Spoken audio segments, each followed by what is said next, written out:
Hello everyone, আজ চলে এসেছি জন্মাষ্টমী ব্লগ নিয়ে। আজ চলে গেছিলাম সকাল সকাল জন্মাষ্টমীর জন্য কিছু ফল কিনতে আর কি, ফল মিষ্টি সব কিছু আনতে গেছিলাম।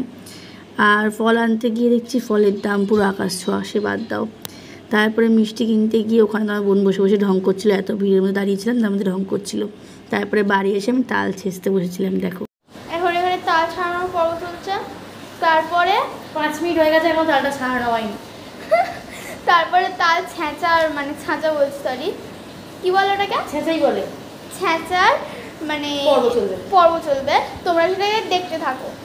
তো গাইস, আমার গোবলার চান হয়ে গেছে, ওর তার জন্মদিন, ও এই নিয়ে নতুন জামাটা পরবে।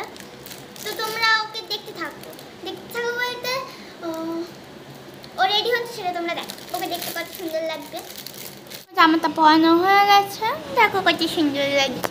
তো এই দেখো তোমরা গোপালের ফাইনাল লুক।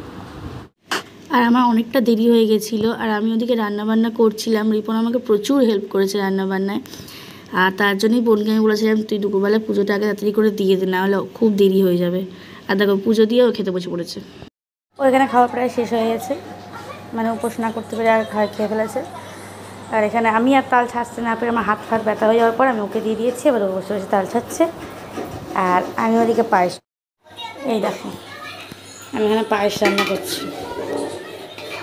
কখন থেকে আমি এখানে পায়েস রান্না করে দাঁড়িয়েছি, হচ্ছে না। এখনও আমার নাড়ু করা বাকি আছে, তারপর আমার তালের বড়া করা বাকি আছে, লুচি সুজি করতে হবে।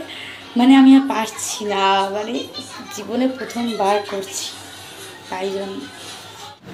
তো আমি খেতে চলে এসেছি, ওরা এখন নাড়ু ফানু বানানোর জোগাড় জানছি করছে। আমি জীবনে প্রথমবার মেহেন্দি করেছি, এটা ঘেটে গেছে, নেল পালিশটা উঠে গেছে, পলিশ এইটাও কিছু কিছু উঠে গেছে। জীবনে প্রথমবার করেছি বলে কথা। তো কেমন হয়েছে তোমরা কমেন্টে জানো। আমার তো খুবই ঘুটে লেগেছে, ও হাত প্রথম আর আমি এখন চলে এসেছি গোপালের সঙ্গে একটু বদমাইশি করতে।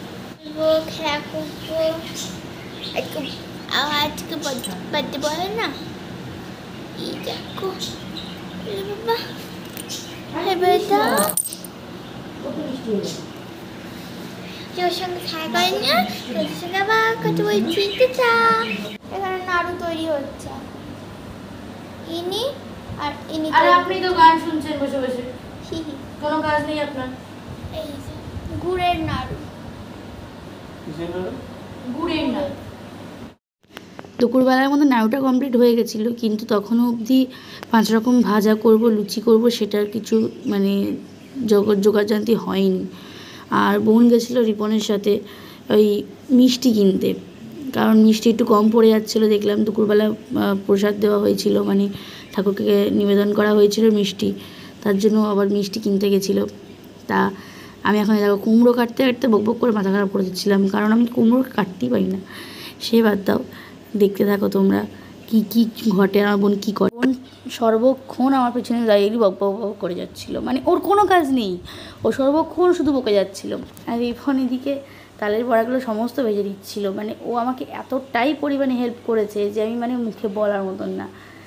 আমি জীবনে লাকি ওকে পেয়ে, এটা হচ্ছে আমার সবচেয়ে ভাগ্যবান বলতে গেলে, আমি ভাগ্যবান বলে ফেলেছিলাম। আর আমার বোনের দিকে গোপালকেও রেডি করে দিয়েছিল, আর ওকে আমি শাড়ি পরিয়ে দিয়েছিলাম।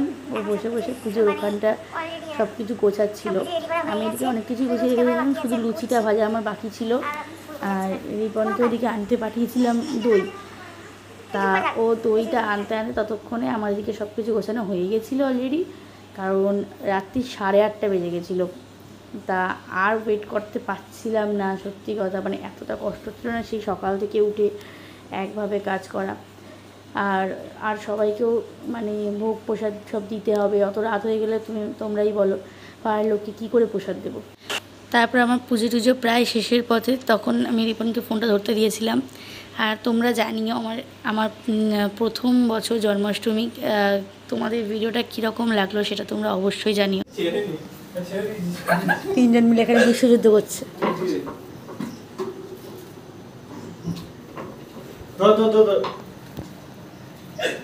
কি অবস্থা! এই রাখবো কোথায়? আর তোমরা দেখতেই পেয়েছো তিনজন মিলে ওখানে এখন লুচি ভাজতে গিয়ে মানে লুচিগুলো যা অবস্থা করেছিল সেটা আর বলার মতন না, বাদ দাও। তাও আমার কাছে অনেকটা হেল্প করে দিয়েছে, মানে আমি সকাল থেকে যা করছিলাম ওরা এসে সত্যিই আমার খুবই হেল্প করে দিয়েছে, তার জন্য ওদেরকে আমি থ্যাংক ইউ বলতে চাই, থ্যাংক ইউ। এখন রাত হয়ে গেছে, রাত 11:32 আর দিদি এখনো খাচ্ছে। এই যে এখন খাচ্ছে দিদি, সারাদিন উপোস থেকে এখন খাচ্ছে। তো ব্লগে এইটুখানি ছিল, তোমাদের ভালো লাগলে লাইক কমেন্ট সাবস্ক্রাইব করে দিও। আজকে